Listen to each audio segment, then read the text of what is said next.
surah Al-Insyiqaq, surah 84 ayat 1.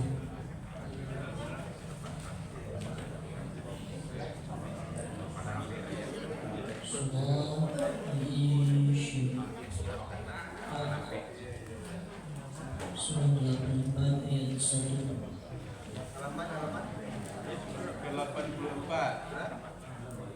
Surah Al-Insyiqaq, surah 84 ayat 1. Karena ayat 21 merupakan ayat sajadah, nanti sama-sama kita sunnah sujud sajadah.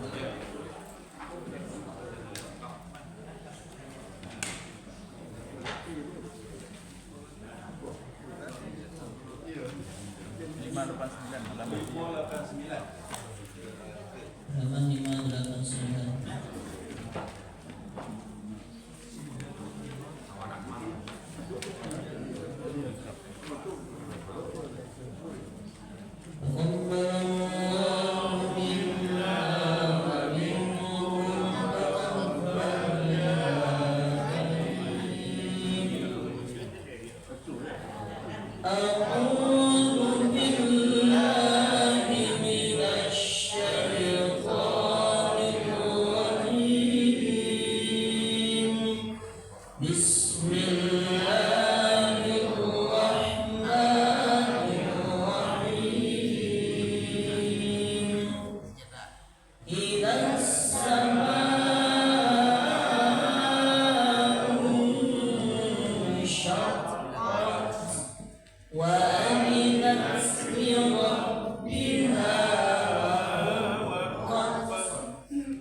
بل الذين كفروا يكذبون والله أعلم بما يوعون فبشرهم بعذاب أليم إلا الذين آمنوا وعملوا الصالحات لهم أجر غير ممنون صدق الله العظيم وصدق رسوله النبي الكريم ونحن على ذلك من الشاهدين والشاكرين والحمد لله رب العالمين.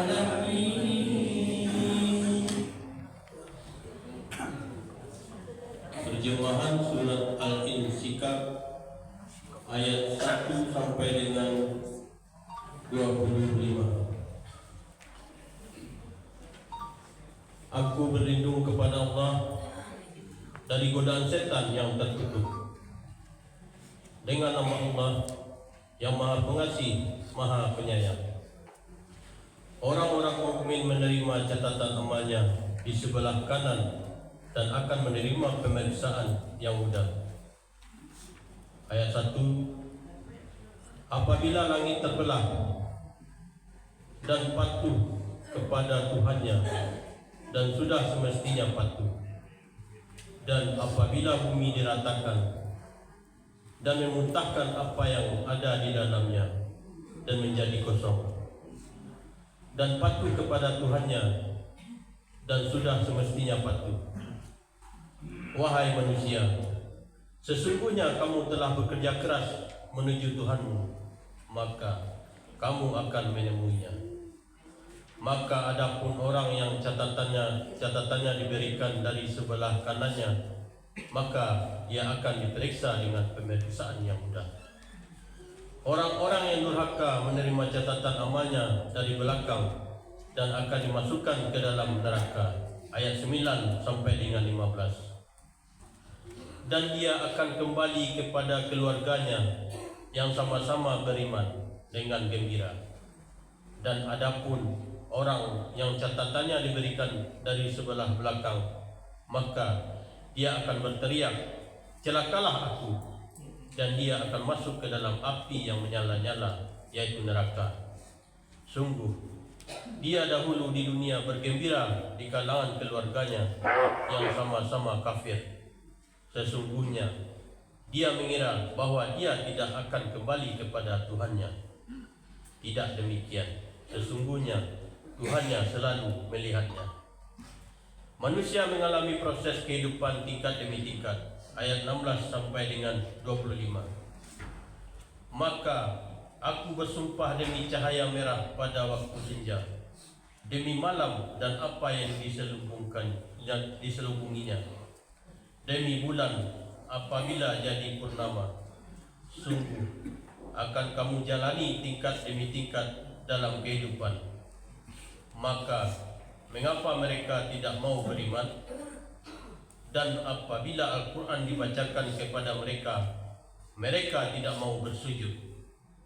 Bahkan orang-orang yang kafir itu mendustakannya, dan Allah lebih mengetahui apa yang mereka sembunyikan dalam hati mereka. Maka sampaikanlah kepada mereka ancaman azab yang pedih, kecuali orang-orang yang beriman dan mengerjakan kebajikan, mereka akan mendapat pahala yang tidak putus-putusnya. Maha benar Allah dengan segala firman-Nya. Alhamdulillah Rabbil Alamin. Allahumma arhamna bil Qur'an waj'alhu lana imama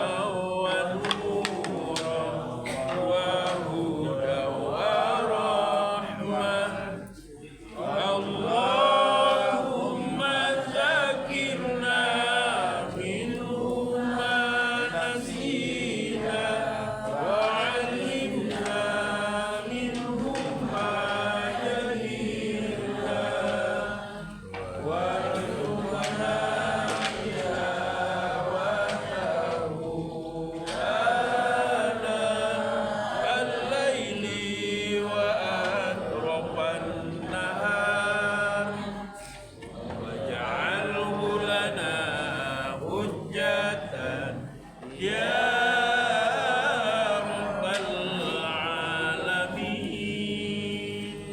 Alhamdulillah. Bismillahirrahmanirrahim. Assalamualaikum warahmatullahi wabarakatuh. Waalaikumsalam warahmatullahi wabarakatuh. Alhamdulillah. Alhamdulillahilladzi anzala al-Qur'an hudan lin-nas wa bayyinatin minal huda wal furqan.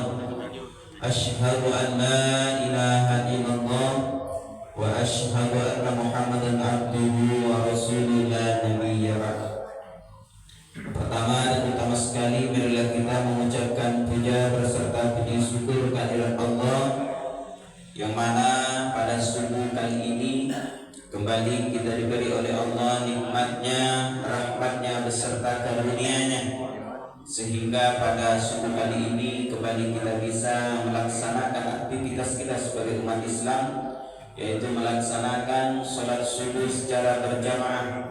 Alhamdulillah, sudah kita iringi sholat kita dengan membaca Al-Quran surat Al-Insyiqaq.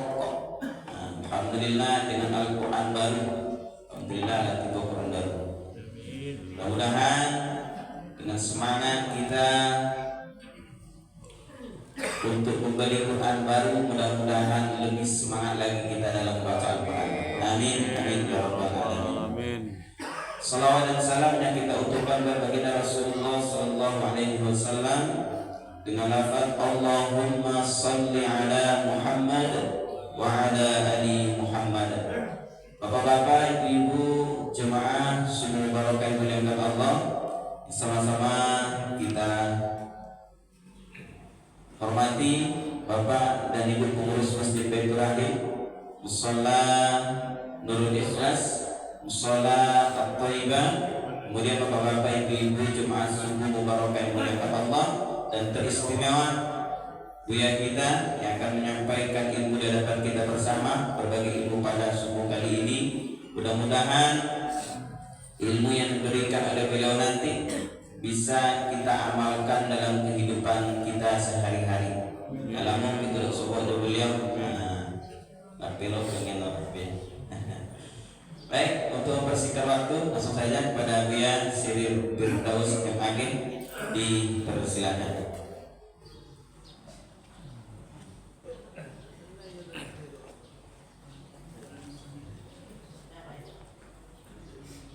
Belakang bung. Waktu berjalan.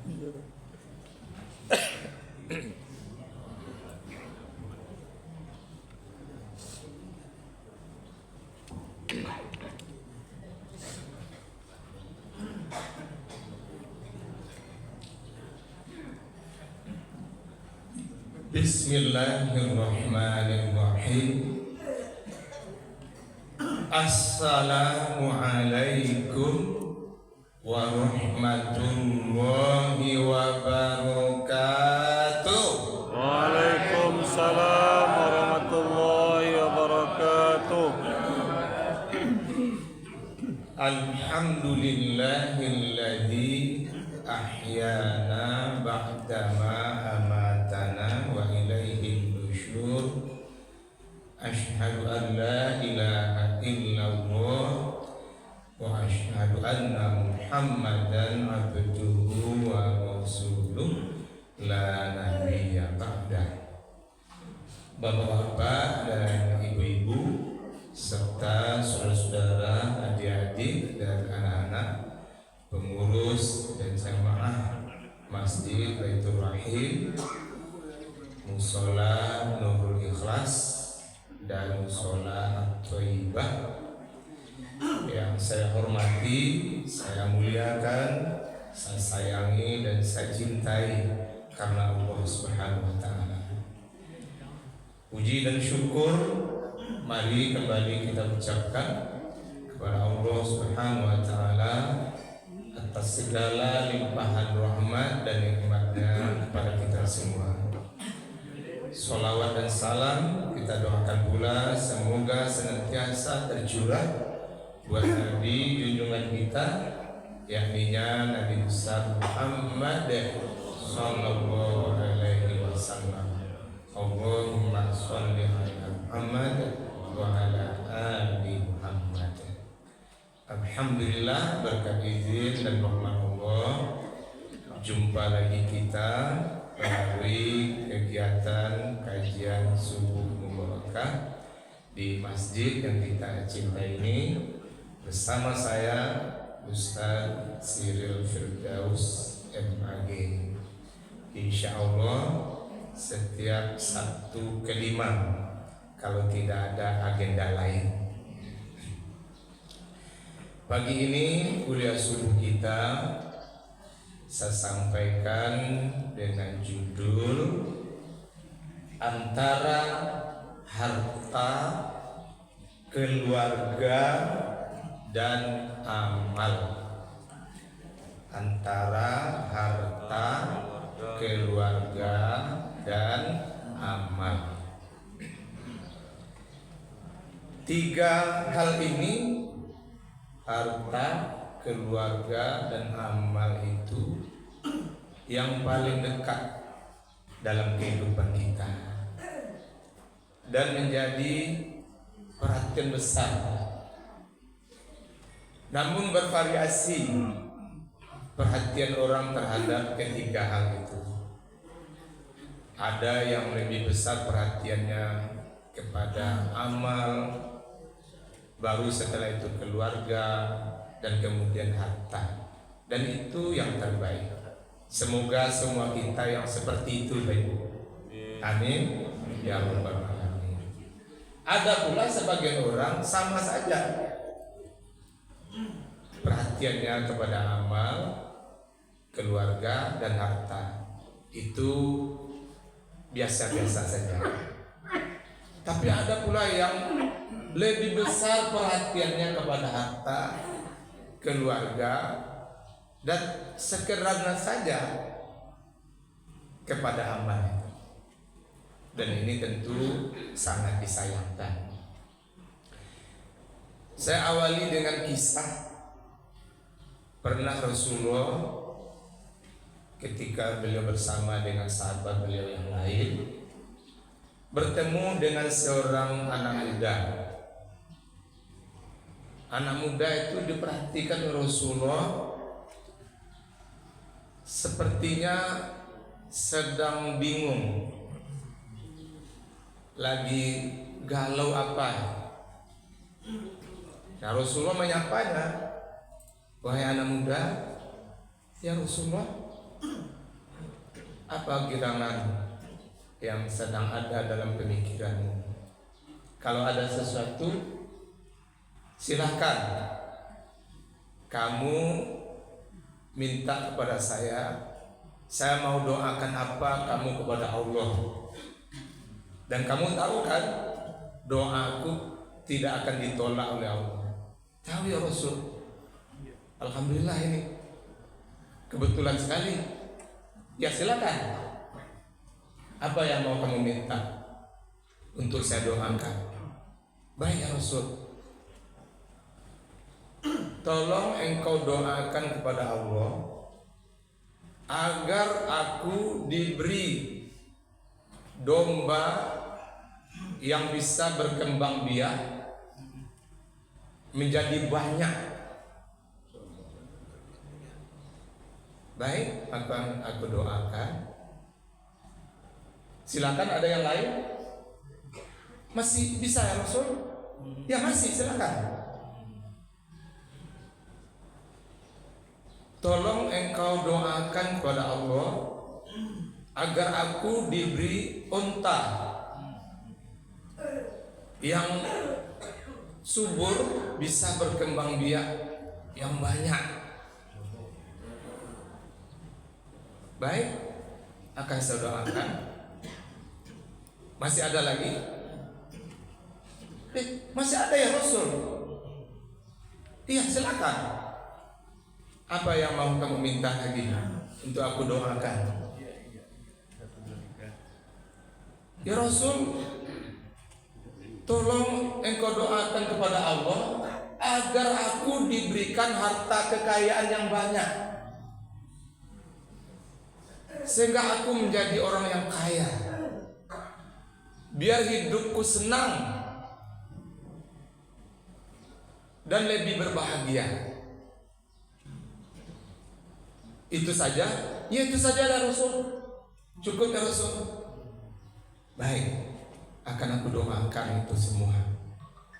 Umar bin Khattab yang kebetulan mendengar itu semua, beliau mendekati, sangat disayangkan engkau wahai anak muda, dapat kesempatan emas untuk minta didoakan oleh Rasulullah. Kami saja yang sudah sering lama bersama dengan beliau belum pernah dapat tawaran itu.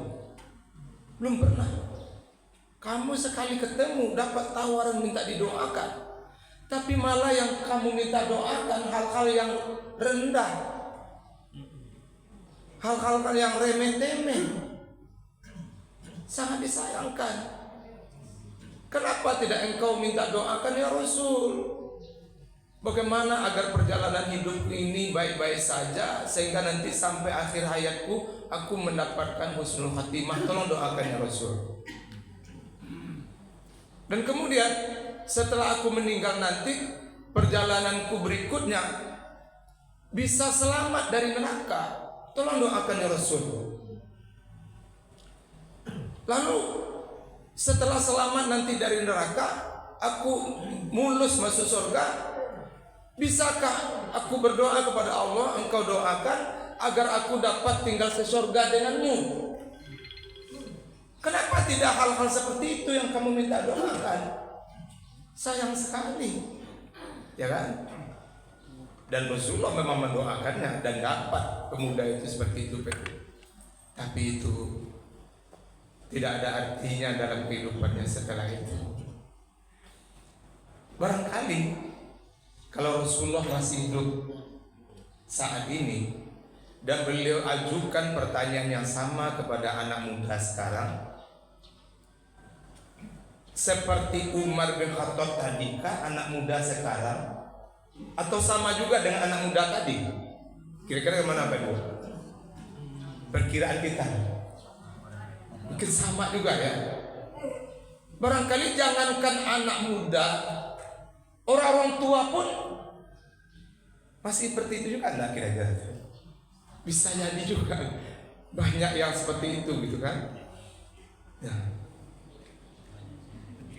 padahal Rasulullah pernah mengingatkan kita. Apa kata Rasulullah mengingatkan kita? Yatsba'ul mayyita thalatha. Perjalanan jenazah dari rumah ke kuburannya itu akan diiringi oleh 3 perkara. Fayarji'u itsnan, lalu 2 akan kembali pulang. Wa yabqa wahid, yang masih tersisa tetap bersama dengan jenazah itu hanya 1. Fayarji'u maluhu wa ahluhu, yang akan kembali pulang itu adalah hartanya dan keluarganya.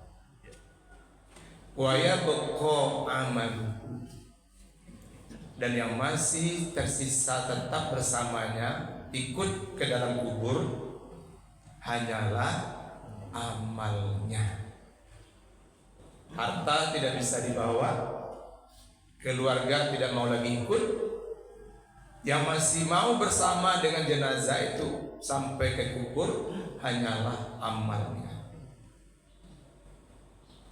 Itu pasti akan dialami oleh siapapun orangnya, mau kaya, sedang, miskin, begitu semuanya.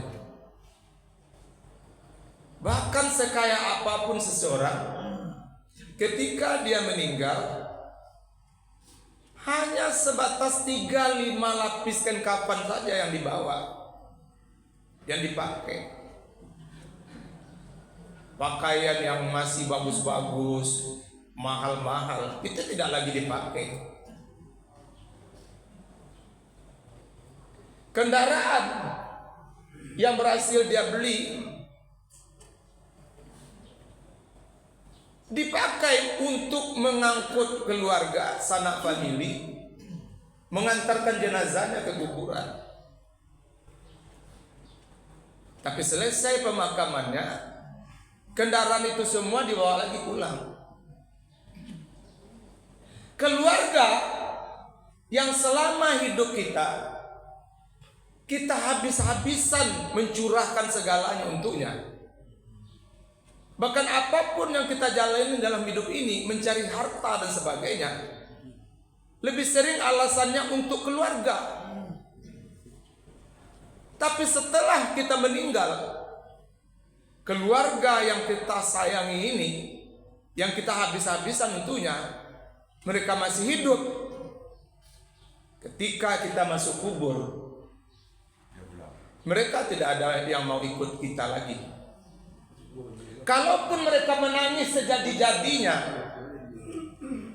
dengan kepergian meninggalnya kita, itu paling hari itu saja. Kalaupun masih sabak muka mereka besok, tapi mungkin seminggu setelah itu sudah jernih kembali. Bahkan sekiranya yang meninggal itu adalah istri, jangan-jangan ketika baru meninggal itu saja, si suami sudah berpikir, siapa kira-kira akan jadi pengganti ibu ini. Betul nggak Pak Ibu? Banyak kejadian begitu, walaupun tidak semuanya. Apa maksud saya mengingatkan seperti itu Pak Ibu? Kalaulah hidup hanya untuk harta dan keluarga, kita tidak peduli dengan amal soleh, alangkah malangnya ketika kita meninggal nanti, kita tidak punya pengharapan apa-apa lagi. Harta tidak bisa dibawa masuk kubur, keluarga tidak mau lagi ikut bersama kita. Kesendirian kita di liang lahat dalam kubur itu adalah kesendirian yang luar biasa kondisinya. Kalau kita membawa amal soleh, walaupun harta tidak bisa kita bawa, keluarga tidak ada yang ikut, insya Allah amal soleh itulah teman sejati kita yang akan menemani kita terus dengan skala kondisi kita. Amal soleh itu jugalah yang nanti akan mulai menjawab seluruh pertanyaan mungkar dan nangkir dengan selamat, sehingga kita sempurna menjawab semua pertanyaan itu. Lalu malaikat mungkar dan nangkir mengucapkan selamat kepada kita.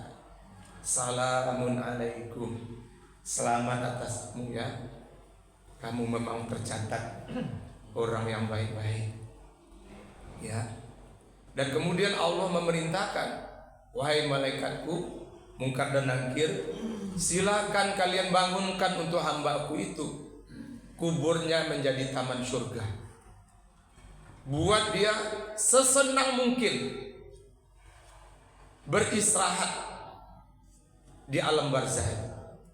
Maka malaikat mungkar dan nakir nanti segera membangunkan kubur alam barzah taman surga untuk orang yang beramal soleh itu.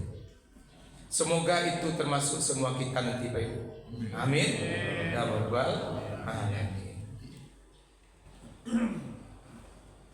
Tapi kalau tidak membawa amal soleh, yang dibawa malah amal soleh, maka sendirian di liang lahat itu adalah saat yang sangat menakutkan, sangat mengerikan. Kita akan diberi pertanyaan yang bertubi-tubi. yang mungkin tidak ada satupun yang bisa dijawab. Setiap kali pertanyaan itu tidak bisa dijawab, malaikat mungkar dan nakir sudah langsung memukul. Yang sekali pukulan itu terbenamnya sampai 70 km. Luar biasa. Dan sangat menyiksakan. Semuanya remuk, patah-patah. Pertanyaan berikutnya juga tidak terjawab.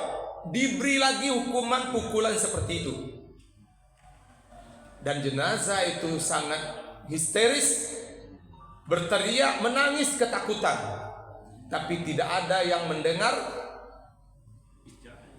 kecuali hanya binatang tanah. Bapak dan Ibu, hal-hal seperti inilah yang seharusnya lebih perhatian besar dalam hidup kita. Bukan hal yang bersifat harta dan keluarga. Dan saya bukan pula mengajak kita, Pak Ibu, kurang-kurangilah mencintai harta dan keluarga. Tidak. Kapan perlu tingkatkan kecintaan kita kepada harta dan keluarga. Oleh karena kebersamaan kita dengan mereka semakin singkat. Karena jatah umur sudah semakin kita pakai, dan yang tersisa sudah semakin berkurang. Mungkin tidak sampai ratusan tahun lagi kita bersama mereka. Bahkan jangankan ratusan tahun lagi, puluhan tahun pun mungkin tidak. Mungkin lebih singkat lagi dari itu. Maka semakin cintailah harta dan keluarga itu, karena kita tidak lama lagi dengan mereka. Tapi saya lebih bermaksud, lebih cintai lagi lah setelah itu amal soleh. Karena itulah yang akan menjadi teman sejati kita. Baik selama hidup di dunia ini, apalagi di akhirat nanti. Amal soleh itu sebenarnya teman sejati kita, baik. Bukan harta yang kita cari, bukan keluarga yang kita sayangi teman sejati kita. Yang teman sejati kita adalah amal soleh itu. Kalau kita tahu sebenarnya, ketika kita menghadapi apapun dalam hidup kita, kadang harta bisa menolong, tapi kadang harta tidak bisa menolong. Misalnya dengan kondisi beberapa hari terakhir ini, Pak Ibu, terjadi musibah bencana alam, banjir, longsor, galodo di mana-mana, yang mengakibatkan banyak kerugian material, bahkan juga ada nyawa manusia melayang. Sekiranya dari beberapa musibah yang terjadi itu, ternyata ada di antara mereka yang rumahnya di sekitaran bantaran sungai tergerus oleh derasnya aliran sungai itu, kemudian rumah itu amblas masuk ke sungai, beberapa rumah misalnya. Dan di antara pemilik rumah itu ternyata ada keluarga yang kaya raya, yang mereka ikut hanyut di derasnya sungai yang mengalir ngeri itu, karena banyak lumpur dan besar gelombangnya. Ketika itu, Bapak Ibu, orang-orang yang kaya yang mengalami itu tadi, mereka pasti berjuang bisa bagaimana selamat, bisa menuju ke tepi, naik ke darat. Mereka tidak mau dengan banjir itu kemudian kehilangan nyawanya. Lalu mereka yang bisa minta tolong teriak-teriak, "Tolong kami, tolong, tolong!" Masyarakat yang melihat ada orang yang berteriak-teriak yang dihanyutkan oleh derasnya sungai tadi, mungkin mencoba menyahuti sebentuk, "Apa Pak Ibu yang bisa kami tolong? Tolong kami, bagaimana kami bisa selamat ini?" Ya, itu Bapak Ibu yang rumahnya mewah di atas itu kan. Nggak usah itu kalian sebut. Iya, enggak Bapak Ibu. Boleh kami tolong? Di mana selain di rumah harta kekayaannya disimpan? Di bank mana? Biar bagaimana cara kami minta tolong ke orang bank itu untuk dikeluarkan uang bapak ibu, kami berikan kepada bapak ibu sekarang. Jangan sebut uang di bank itu, jangan. Atau di mana emas, intan, berlian yang bapak ibu simpan selain di rumah yang bisa kami jemput? Jangan itu kalian aja. Jangan. Terus apa? Kalau kalian bisa cari beneng, kalau ada yang bisa cari batang pisang, itu yang lebih kami butuhkan sekarang. Bukan uang yang banyak itu, bukan emas, intan, berlian itu yang kami butuhkan sekarang. Bukan. Yang kami butuhkan itu, kalau bisa dapat beneng sekarang, kalau bisa dapat batang pisang, biar bisa kami gunakan untuk bercodang, biar kami bisa dapat menepi kedaratan. Bayangkan Pak Ibu, belum mati, belum meninggal, masih hidup, cuma dalam bahaya, sudah tidak berguna harta kekayaan Pak Ibu. Betul tidak Pak Ibu? Sudah tidak berguna harta kekayaan. Apalagi nanti kalau sudah meninggal dunia, tidak ada hubungan manusia dengan materi lagi. Tidak ada hubungan manusia dengan materi. Ada enggak Bapak Ibu orang yang sudah meninggal harta kekayaannya dibawa masuk kubur? Tidak ada satu. Bahkan kain kafan yang dipakainya itu 3-5 lapis itu tidak juga dibeli dari uangnya sendiri, melainkan bawaan dari bakonya, dari jamaah, dari kelompok-kelompoknya. Padahal uangnya banyak. Itulah malangnya manusia Pak Ibu. Harta hanya berguna ketika masih hidup di dunia ini. Kalau sudah meninggal tidak ada guna harta itu lagi. Harta itu akan pindah menjadi harta warisan, yang bisa jadi itu akan bermanfaat bagi ahli waris. Tapi bisa jadi kalau tidak dididik ahli waris ini dengan benar, malah bisa jadi malapetaka bagi mereka. Seperti beberapa minggu yang lalu Pak Ibu, kita dikejutkan dengan kejadian di Pekanbaru. Ada 2 orang beradik kakak berkelahi, yang diawali oleh adik menyampaikan, "Bang, adik ini umur 43, kami adik-adikmu yang lain sudah duduk bersama bersepakat untuk membagi harta warisan orang tua kita. Cuman kemarin abang tidak ketemu. Nah, kesepakatan ini sudah kami buat dalam bentuk surat untuk kita tanda tangani bersama. Silakan abang baca. Kalau sudah oke, abang tinggal tanda tangan." Belum mau abang membaca, kita dudukkan kembali dulu. Ya baca aja dulu bang. Kalau oke tanda tangan, selesai. Kalau duduk lagi, nanti akan itu juga diulang. Itu tidak kamu hargai abang namanya. Ini abang ini kakakmu, harusnya yang memimpin untuk membicarakan harta warisan ini abang. Kok kalian saja sudah menyelesaikan? Ya apa salahnya bang? Bersitegang lah mereka bagi. Akhirnya emosi sudah tidak terkendali, berkelahi hebatlah beradik kakak ini. Alhasil dari berkelahi hebat itu, kiranya si abang kemudian membunuh adiknya ini. Abang umur 49. Setelah adiknya mati baru dia menyesal. Astagfirullah, kok ini jadinya yang terjadi? Ini bukti konkret Pak Ibu. Kalau tidak pandai-pandai mendidik keluarga, harta warisan bisa jadi malapetaka bagi mereka. Nah ini, kalau begitu, apa yang perlu kita lakukan Pak Ibu? Allah Subhanahu wa taala mengingatkan kita dalam surat Al-Munafiqun, surat ke-63 ayat 9. A'udzu billahi minasyaitonir rajim. Bismillahirrahmanirrahim. Ya ayyuhalladzina amanu, hai orang-orang yang beriman, La tulhikum amwalukum wala auladukum an dzikrillah. Janganlah sampai hartamu dan keluargamu melalaikanmu dari mengingat Allah. Wa may yaf'al dzalika, dan barang siapa yang berbuat demikian, mudah saja dilalaikan oleh harta dan keluarganya, faulaika humul khasirun, maka mereka itulah orang-orang yang rugi.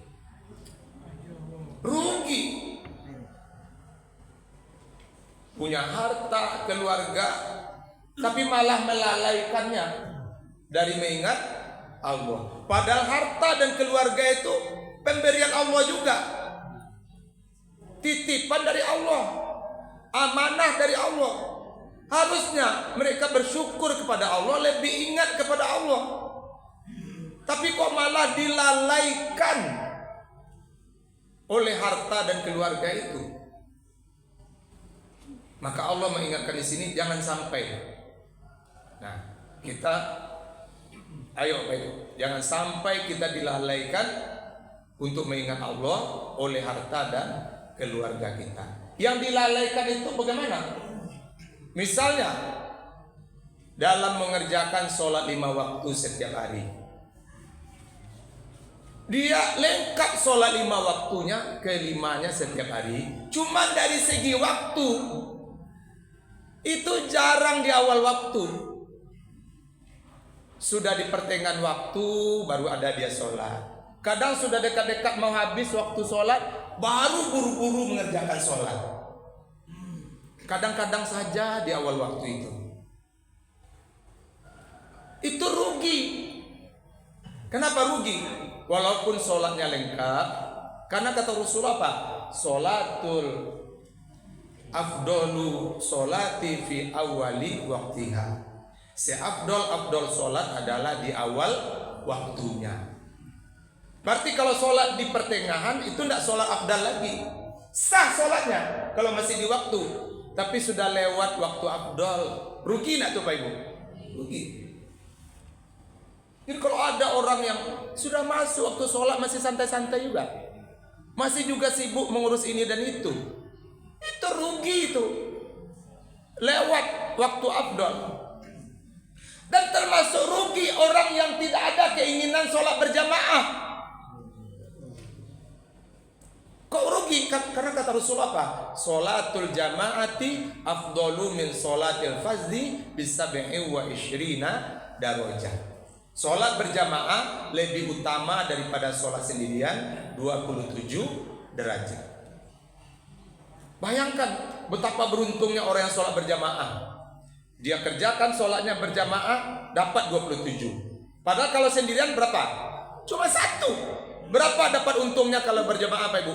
26 dari 1. Kalau kelimanya dalam sehari itu berjamaah, 5 kali 27 135.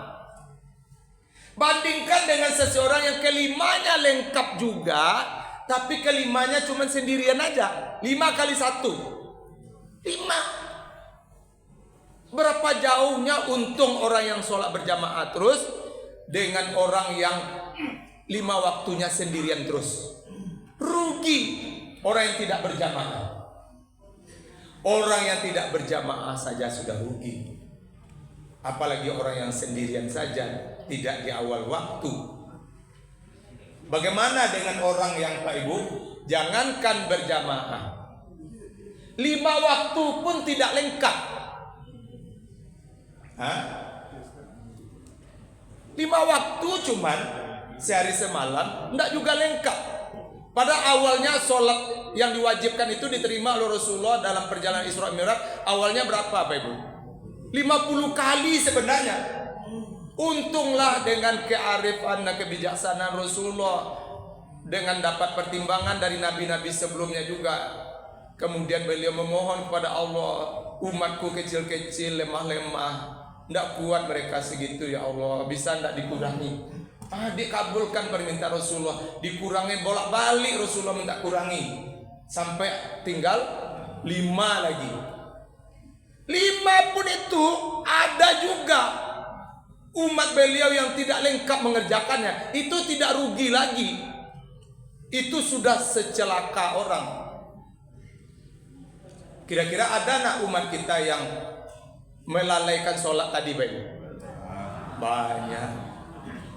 Ada juga nak umat kita yang bolong-bolong sholat? Ada juga. Astagfirullahaladzim.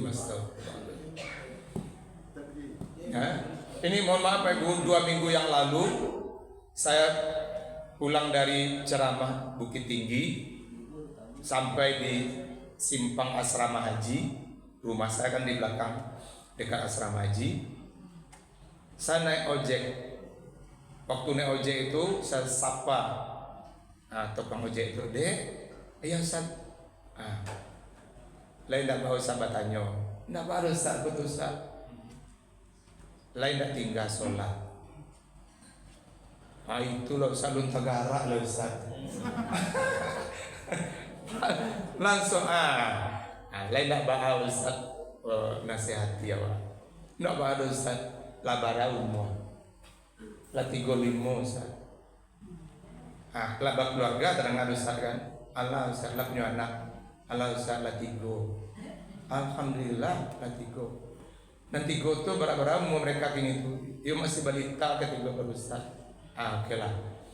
Ada nak nan pidusi. Ada Ustaz. Lah tahu atau alun. Batu Ustaz. Kalau ada ayah yang tak sholat, ketika anak gadisnya nanti mau menikah, ayah yang tak sholat itu tidak boleh jadi walinya. Bahan nanti kira-kira. Lain tak bahan. Anak gadi awak sendiri anak kandung awak, darah daging awak kan menikah, tapi awak ndak boleh jadi wali karena awak ndak sholat. Ndak rusak. Masa anak awak ndak awak walinya. Kesempatan kini mulailah sholat lagi. Jadi Ustaz, mohon doanya Ustaz. Jadi. Bila sobot nanti Ustaz tanya balik. Jadi Ustaz, kebetulan boleh akrabnya gini. Waktu di Basnas dulu, setiap ada bantuan Basnas sembako dan sebagainya, tuan cok membagi tadi itu. Makanya mau daki mana dia mau itu, ya. Dan menjalang turun. Kalau nanti alunjo ada tergerak ke sholat itu, ada lain masuk tu saingan, lain talok masuk neraka nanti. Mendak talok dosa. Kalau tak talok masuk neraka, jangan tinggal sholat lain. Jangan tinggal sholat. Iya loh Ustaz. Kinilah lah 2 minggu lo mah. Abakolah. Abakolah. Itu dan konon kabarnya mohon maaf. Yang lain-lain juga banyak yang sekitar itu Pak. Termasuk yang sopir-sopir umum jauh-jauh kemana-mana itu. Kabarnya banyak nak sholat. Iya batu info yang berat itu Pak. Iya astagfirullahaladzim. Padahal itu sangat tinggi resikonya pekerjaan-pekerjaan seperti itu. Harusnya semakin dekat dengan Allah. Karena ketika terjadi resiko itu mungkin bisa merenggut nyawa. Kita dalam keadaan taat kepada Allah. Berarti alhamdulillah Pak Ibu, sebulan yang lalu kami wisata religi ke Lawang Park. Pak Ibu lado baik ke Lawang Park tuh. Alhamdulillah. Ada di kampung situ Lawang Park. Alhamdulillah kami dapat sopir yang buya. Ini sopir pariwisata tuh. Dan kebetulan memang dipanggil buya. Setiap waktu sholat kami nyajaknya Pak Ibu kita cari masjid ya. Nah kita sholat di masjid. Alhamdulillah Pak Sopir. Memang itu mana yang kami rindukan selama kau. Insya Allah Pak Ibu doakan saya kemanapun saya membawa ini pariwisata, saya seperti ini terus. Dan bahkan kami sholatnya jamak, karena kan dalam perjalanan namanya jamak. Dia tak ikut jamak. Kenapa Pak Sopir ikut jamak? Sayang Ustaz, saya kan sering bawa ini pariwisata. Kalau saya jamak terus rasanya rugi. Karena saya bisa mengaturnya. Saya bisa mengaturnya. Luar biasa. Itu kita acungkan jempol. Nah, ternyata anaknya kuliah di Mesir. Oh, pantas Buya ini itu kan. Subhanallah. Bapak Ibu, sebagai penutup, izinkan saya membawa lagu qasidah. Untuk itu saya berdiri dengan judul Bila Ajal Tiba. Bila ajal tiba menghampirimu, Israel datang merenggut nyawamu. Bila ajal tiba menghampirimu, Israel datang merenggut nyawamu. Tiada berdaya, tiada upaya, hanya serah diri. Oh alangkah jangan sesalkan diri. Tiada kaya, tiada miskin, tiada pangkat atau serendah mungkin. Tiada kaya, tiada miskin, tiada pangkat atau serendah mungkin. Allah tiada pilih kasih sayang. Allah tiada pilih kasih sayang. Hanyalah hamba yang penuh ketakwaan, hamba yang bertakwa disayang ilahi, hamba yang bertakwa disayang ilahi. Bapak Ibu, itu yang dapat saya sampaikan. Semoga bermanfaat. Terima kasih dan mohon maaf. Billahi taufiq wal hidayah. Wassalamualaikum warahmatullahi wabarakatuh. Waalaikumsalam warahmatullahi wabarakatuh.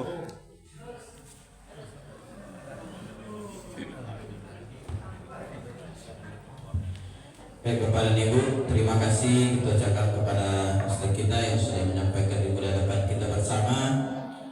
Memang pas kita sekarang sudah berada di akhir tahun dan baru saja kita mendapatkan musibah. Sudah satu pekan kita mendapatkan musibah. Sekarang disampaikan oleh beliau tentang masalah kehidupan setelah mati.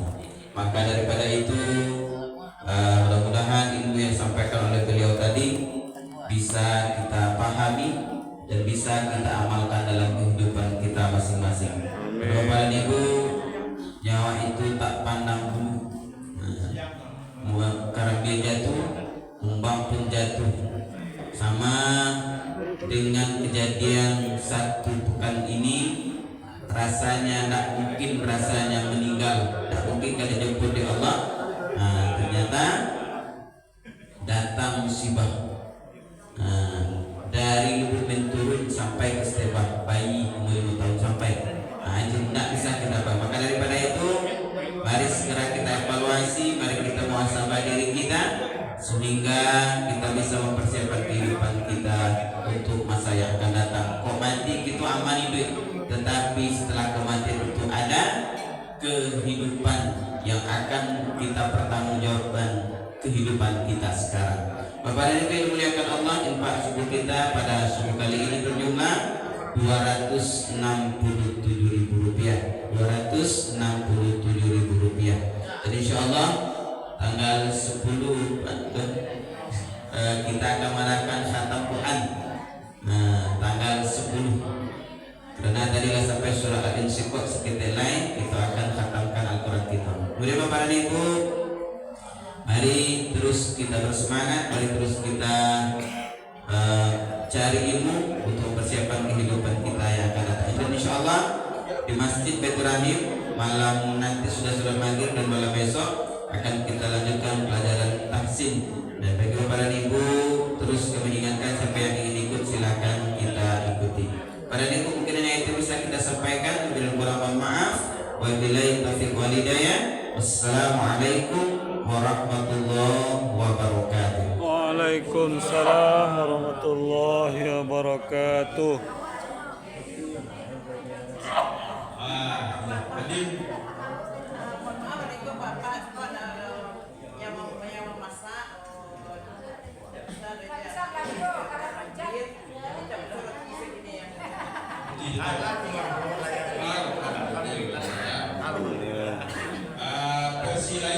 Persilain pagi ini kita minum kopi dengan roti.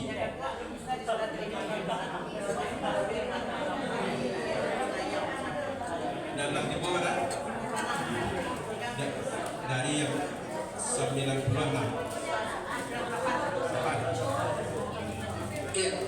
Baik, kita bapak dan ibu-ibu yang sudah sampai apanya hidangan di depannya silakan. Kita Alhamdulillahirrabbilalamin. Assalamualaikum warahmatullahi wabarakatuh. nikmati pagi